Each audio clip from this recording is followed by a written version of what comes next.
Hi, this is Dr. David Zahalik, and I have information for you today on holiday eating for diabetics.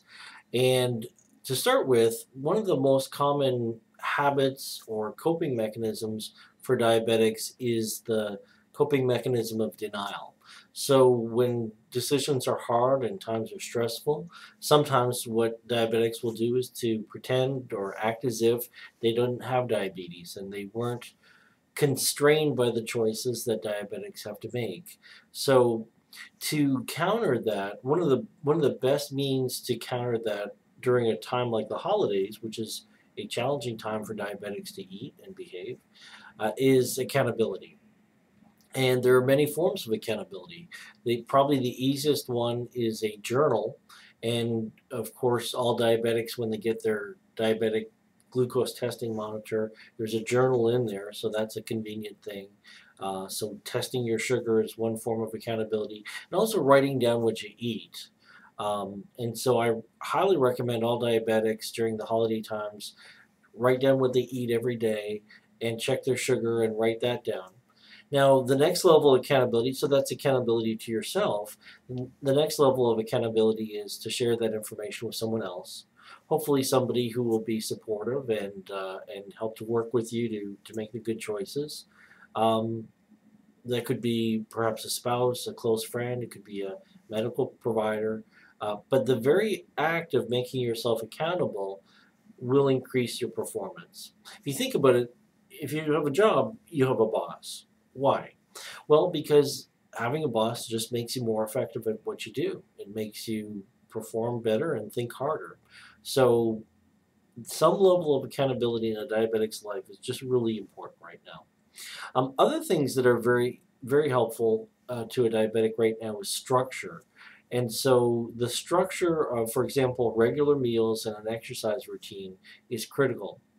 This is a time when eating is more social, there is more events. A lot of people are not working the same hours at the end of the year as they work the other part. And so the structure often kind of dissipates in a diabetic's life right now. And to an extent, they need to put structure back in, especially around meal times, exercise times. One of the things that I see diabetics doing, which is not very helpful um, choice, is to try to eat once a day, and then they'll eat the big holiday meal or a big meal then, and that really doesn't work very well. It leads to insulin resistance, leads to more ups and downs in the sugar. It's just not very effective. So now, granted, if there's going to be a bigger meal that you're going to be attending, it does make sense to cut back on carbs in the other meals during the day, but there still needs to be the consistency of calories coming in. The other side of that coin is if it's going to be a special meal or a celebration meal, I don't want, I wouldn't recommend that a diabetic would kind of take themselves out of that, but there has to be some level of control. You can't just have totally unlimited carb choices just because it's a special meal. Perhaps you have more than usual, and that can be managed, and that's what a lot of people do. But there has to be some kind of a preset. In other words, when you're going into the holiday meal, you have to have some idea of when to say when, even if it's more carb choices than normal.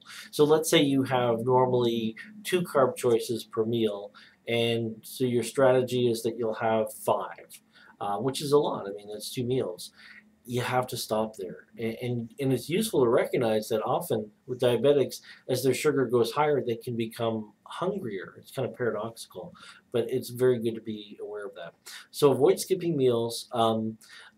Measure your sugar frequently. It's really key. If you're usually checking twice a day, check a little bit more, especially as your sugars, if they become high, you have to check a little bit more frequently.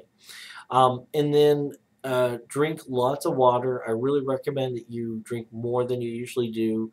Drink at least an 8-ounce glass of water before all meals, and then probably about 4 or 5 other ones during the day. And you can add now, little drink mixes to it that don't have any carbs or calories that make it taste better if you don't like the taste of water. But water is key. So 8-ounce glasses per day would be very effective. And then the last thing is I would like you to work out with your medical provider a plan of what to do in case your sugars go up. That plan could include when you go to the ER, when you go to the doctor, when you call into the doctor. It could include when you take more insulin, if you do take insulin. So, what's your sliding scale regimen there? Or do you just take extra nighttime insulin like Lantus or NPH? And and if you take pills, I mean, is it possible to take an extra if you reach a certain amount? But work that out all ahead of time. You know, that now is the time of year when we see a lot of diabetics in the emergency rooms with out of control sugars and the complications that come from that, especially, coma and heart failure. So you don't want to be in that group. So take extra time, plan a little bit more, check more frequently, and you can enjoy the holidays as a diabetic. All right, have a great holiday.